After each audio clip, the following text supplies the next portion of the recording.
بسم اللہ الرحمن الرحیم فصل فی حسن المأمور بہ۔ یہ ہے اصول الشاشی کا صفحہ نمبر 183 ہے۔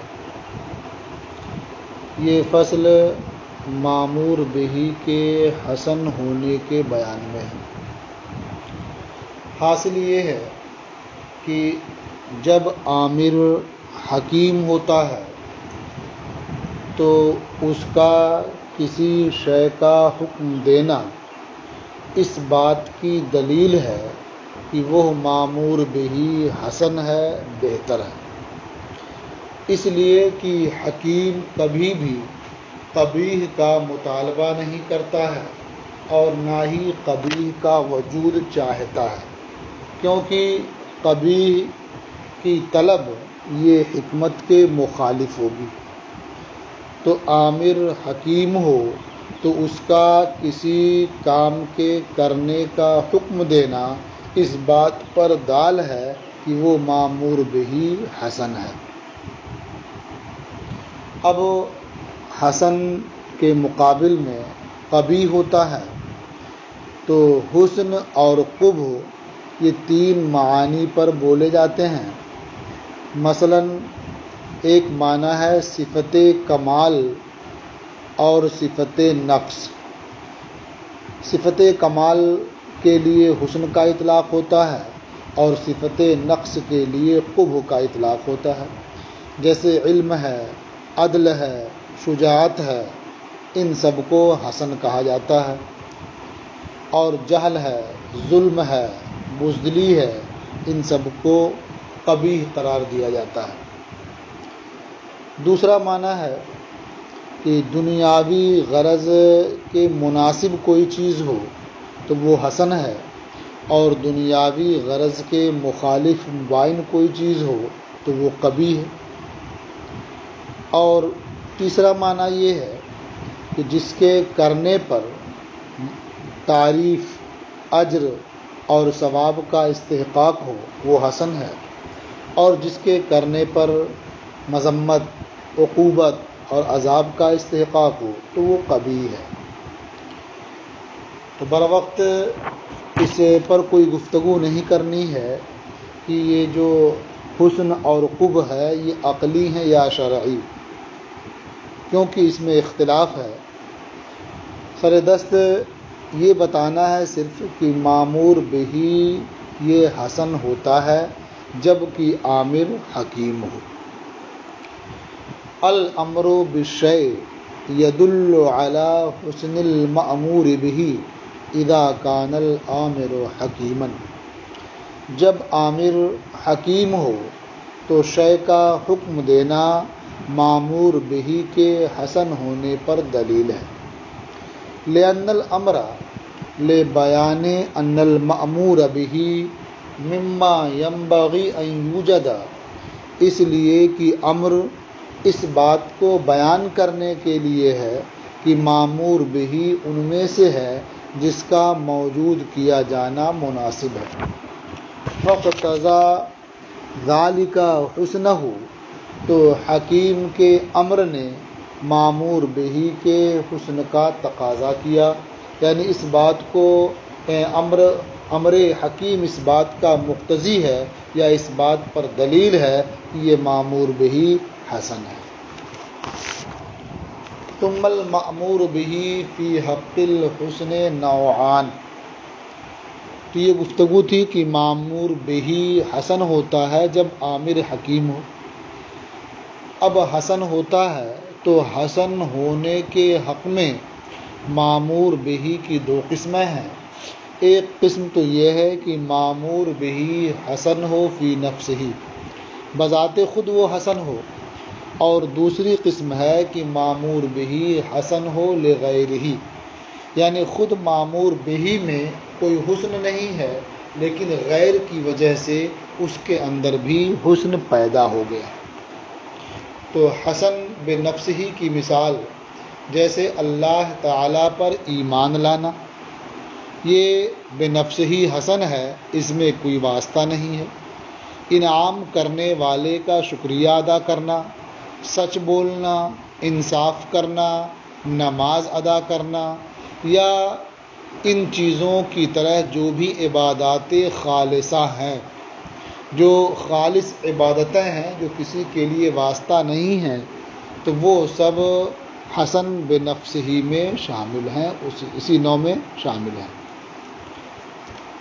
اس نوع کا حکم یعنی حسن بنفس ہی، جو معمور بہی حسن بنفس ہی ہے، اس کا حکم یہ ہے کہ جب یہ معمور بہی بندے پر واجب ہو جائے تو اس کا سقوط ادا کرنے ہی سے ہوگا، یعنی جب بندہ اسے ادا کرے گا تبھی ذمہ داری سے عہدہ برا ہوگا، اور اگر ادا نہیں کرتا ہے تو وہ ذمہ داری سے سبکدوش نہیں ہو سکتا۔ پھر یہ نوع جو معمور بھی حسن بنفس ہی ہے، اس کی دو صورتیں ہوتی ہیں۔ اس میں بعض وہ ہیں جو محتمل سقوط ہیں اور بعض وہ ہیں جو محتمل سقوط نہیں ہیں۔ تو جو معمور بھی حسن بنفس ہی سقوط کا احتمال نہیں رکھتا ہے تو اس کا حال یہ ہے کہ بندے کی ادائیگی سے ہی وہ بندہ سبکدوش ہو سکتا ہے، اور جو معمور بہی حسن بنفس ہی محتمل سقوط ہے تو وہ معمور بہی ساقط ہو جاتا ہے ادا کرنے سے بھی، اور ساقط ہو جاتا ہے آمر کے ساقط کرنے سے بھی۔ بندے نے معمور بہی کو ادا کر لیا تو ذمہ داری سے بری ہو گیا، اور کبھی آمر کی جانب سے اسقاط ہو گیا تو اب اس کی ادائیگی کی ضرورت نہیں رہی۔ ثم المأمور به فی حق الحسن نوعان، پھر معمور بہی حق حسن میں دو نوع ہے، دو قسم ہے۔ حسن بنفسہ و حسن لغیرہ، ایک قسم ہے حسن بنفسہ اور دوسری قسم ہے حسن لغیرہ۔ فالحسن بنفسہ مثل الایمان باللہ تعالی وشکر المنعم والصدق والعدل والصلاح ونحوها من العبادات الخالصہ۔ تو حسن بنفسہ مثلا اللہ تعالیٰ پر ایمان لانا، انعام کرنے والے کا شکر ادا کرنا، سچ بولنا، انصاف کرنا، نماز ادا کرنا، اور ان چیزوں کے مثل جو عبادات خالصہ ہیں۔ فحکم هذا النوع انہ اذا وجب علی العبد اداؤہ لا یسقط الا بالاداء۔ اس نوع کا حکم یعنی معمور بہی حسن بنفس ہی کا حکم یہ ہے کہ جب اس کی ادائیگی بندے پر واجب ہو جائے گی تو اس کا سقوط نہیں ہوگا مگر ادا کرنے ہی سے، یعنی جب تک بندہ ادا نہیں کرے گا ذمہ داری سے بری نہیں ہو سکتا۔ وَهَذَا فِيمَا لَا يَحْتَمِلُ السُّقُوطَ، اور یہ حکم اس حالت میں ہے جو مکلف سے محتمل سقوط نہیں ہے۔ مثلا اللہ تعالیٰ پر ایمان لانا۔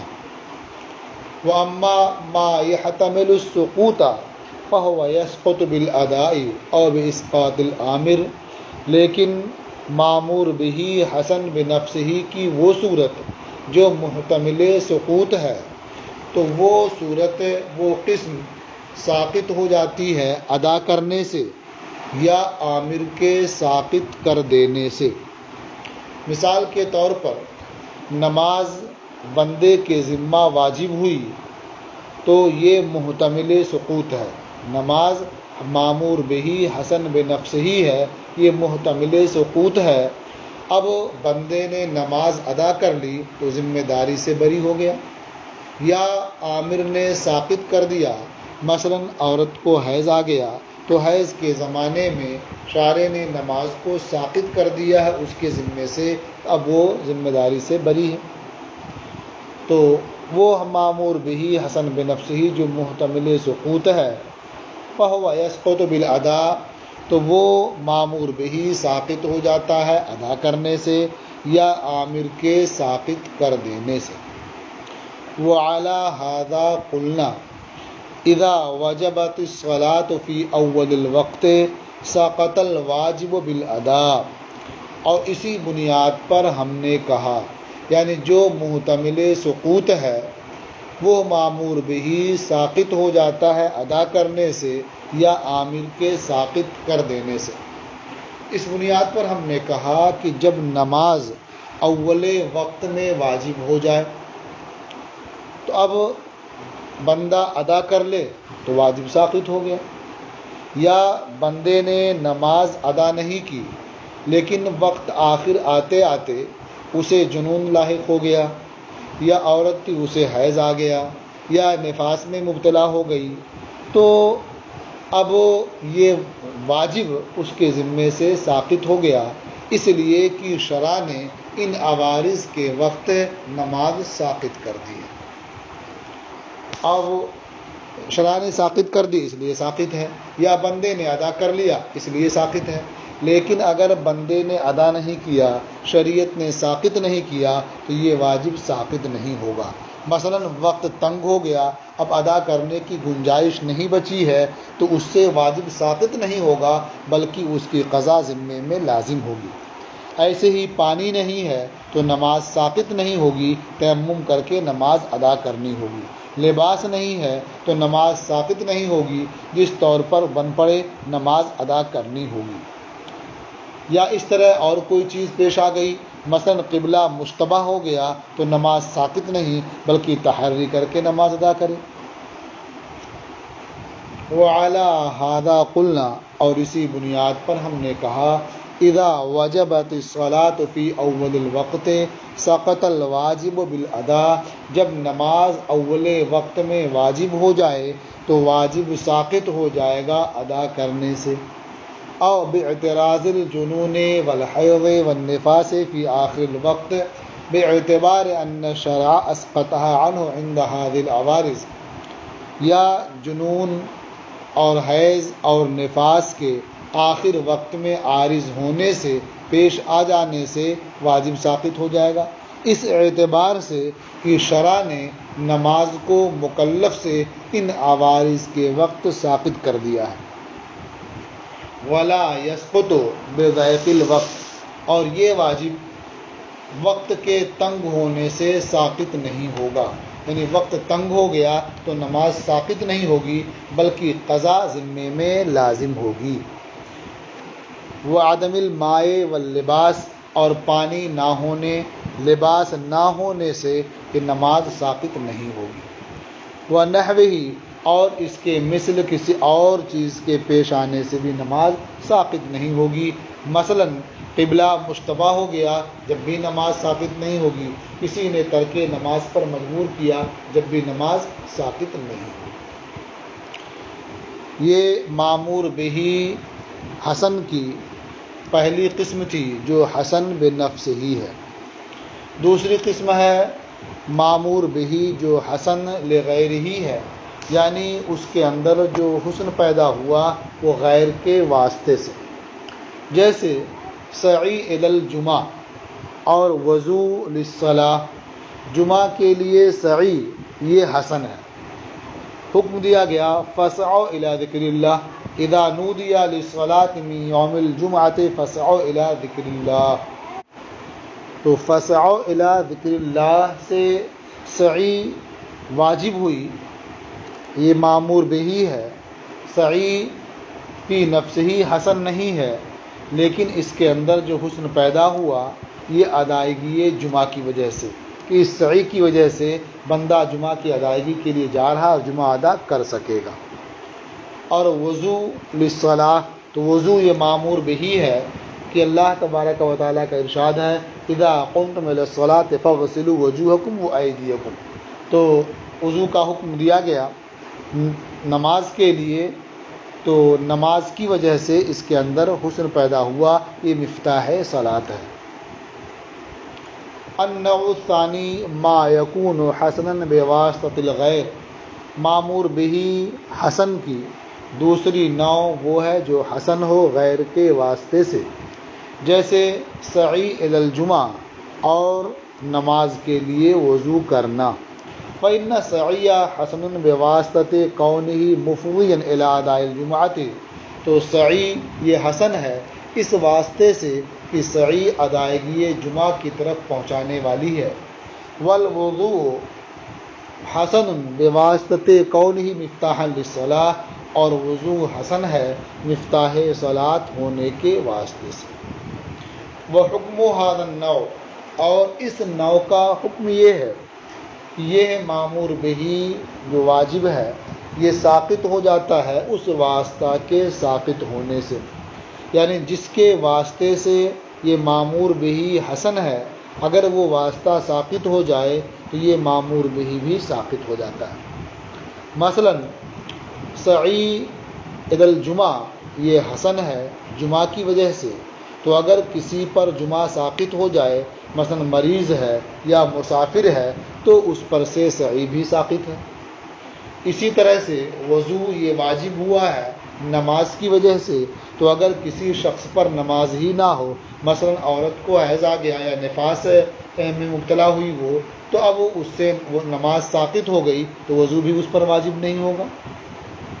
یا یہ جس کی وجہ سے جو واسطہ ہے یہ ساقط نہ ہو تو معمور بہی بھی ساقط نہیں ہوگا اگرچہ بندہ اسے ادا کر چکا ہو۔ مثلا سعی الی الجمعہ یہ واجب ہے، تو ایک شخص نے جمعہ کے لیے سعی کی، جامع مسجد پہنچ گیا، پھر اسے زبردستی اٹھا کر کے دوسری جگہ پہنچا دیا گیا جمعہ کی نماز ادا کرنے سے پہلے، تو اب اس شخص پر دوبارہ سعی واجب ہوگی، اس لیے کہ سعی جس چیز کے واسطے سے حسن تھی ابھی اس کی ادائیگی نہیں ہو سکی ہے۔ اور اگر آدمی جامع مسجد میں معتکف ہے تو سعی اس سے ساقط ہے، اس لیے کہ سعی جس چیز کے لیے تھی وہ ویسے بھی حاصل ہے تو وہ سعی ساقط ہو گئی۔ ایسے ہی اگر کسی شخص نے وضو کر لیا نماز سے پہلے اور نماز پڑھنے سے پہلے اس کا وضو ٹوٹ گیا تو دوبارہ وضو کرنا اس پر واجب ہوگا، اس لیے کہ جس کے واسطے سے وضو واجب ہوا تھا ابھی اس کی ادائیگی نہیں ہو سکی۔ اور اگر نیا وضو کیے بغیر ادائیگی ہو سکے معمور بہی کی، یعنی جس کی اس امر کی جس کے واسطے سے حسن ہے، تو نیا وضو کرنے کی ضرورت نہیں ہوگی۔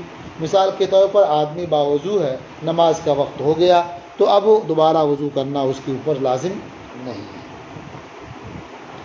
وحکم ھذا النوع انہ یسقط بسقوط تلک الواسطہ، اور اس نوع کا حکم یہ ہے کہ یہ معمور بہی ساقط ہو جاتا ہے اس واسطے کے ساقط ہونے سے۔ حتی ان السعی لا یجب علی من لا جمعۃ علیہ، یہاں تک کہ سعی اس شخص پر واجب نہیں ہے جس پر جمعہ واجب نہیں ہے، جیسے مریض ہے اور مسافر ہے۔ ولا یجب الوضوء علی من لا صلاۃ علیہ، اور اس شخص پر وضو واجب نہیں ہے جس پر نماز واجب نہیں ہے، مثلا حیض و نفاس والی عورت۔ ولو سعى الى الجمعة فحمل مكرها الى موضع آخر قبل اقامت الجمعة یجب علیہ السعی ثانیہ، اور اگر اس شخص نے جس پر جمعہ واجب ہے جمعہ کی طرف اس نے سعی کی، پھر اسے زبردستی دوسری جگہ اٹھا کر پہنچا دیا گیا جمعہ کی اقامت سے پہلے، تو اس شخص پر دوبارہ سعی واجب ہو۔ ولو کان معتکفا فی الجامع یکون السعی ساقطا عنہ، اور اگر وہ مکلف جامع مسجد میں معتکف ہو تو اس سے سعی ساقط ہے، اس لیے کہ سعی کے بغیر ہی مقصود حاصل ہے۔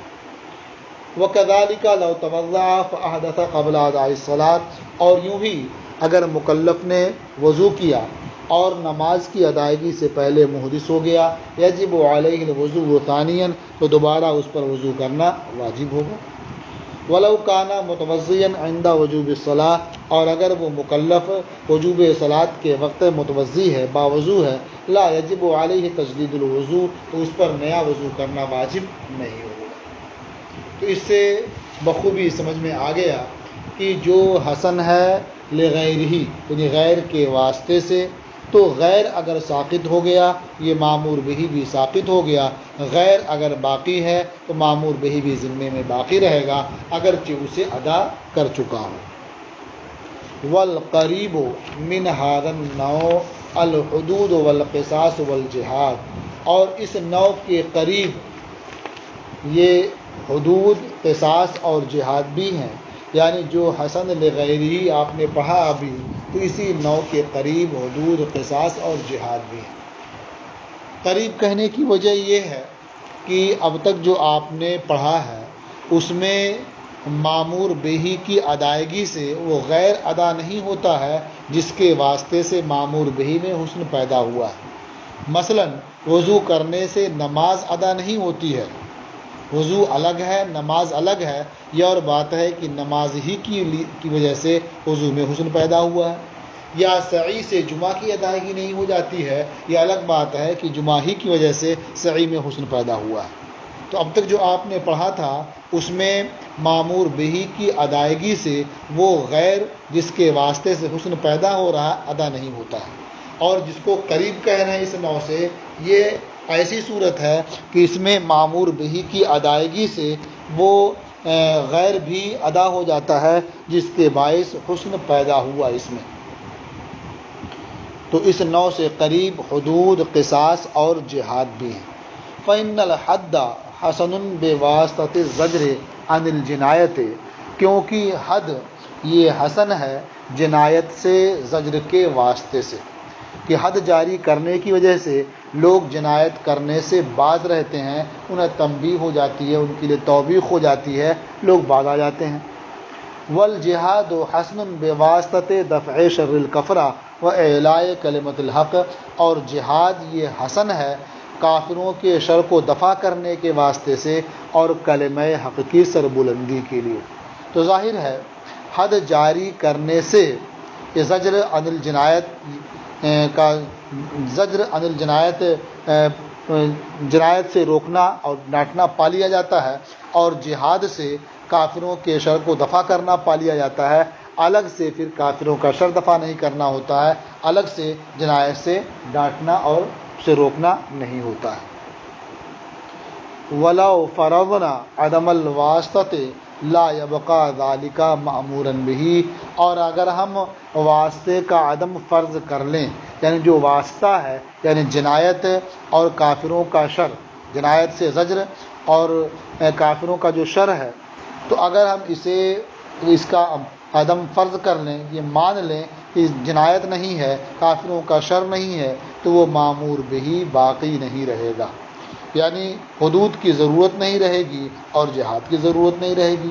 فَإِنَّهُ لَوْلَا الْجِنَایَةُ لَا يَجِبُ الْحَدُّ، کیونکہ اگر جنایت نہ ہو جو موجب جزر ہے تو حد واجب نہیں ہوگی۔ وَلَوْلَا الْكُفْرُ الْمُفْضِي إِلَى الْإِحْرَامِ، اور اگر کفر جو جنگ کی طرف لے جانے والا ہے نہ پایا جائے، لا يجب علیہ الجہاد، تو امام پر جہاد بھی واجب نہیں ہوگا۔